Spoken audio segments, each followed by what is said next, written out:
аюулгүй тодорхойгүй нөхцөл байдал олон байгаа. 5 жил байтугай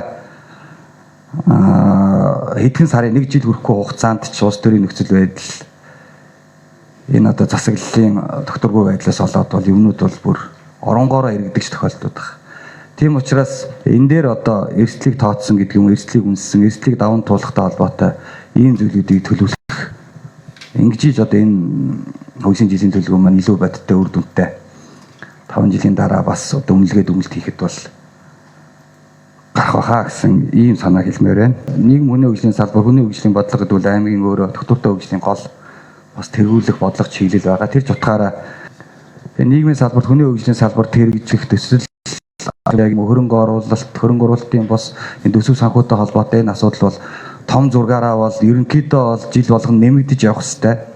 За нэмэгдэхгүй маа гэхэд бол хасагдахгүй байх учиртай гэж ойлгож байгаа. Буурахгүй байх хэрэгтэй.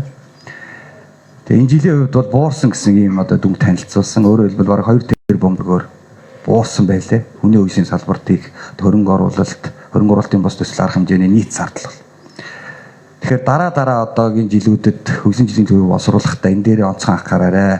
Өөрөөр хэлбэл өмнөх явсан одоо жилийнхаа төвчнөөс бол ерөөсөө яаж ч утсан одоо буурж болохгүй агчих хэвээр. Тэгэхээр энэ дээр одоо бодлого боловсруулахдаа төслүүд одоо хөгжлийн бодлогын төслүүд оруулж ирэхдээ онцгой анхаараарай.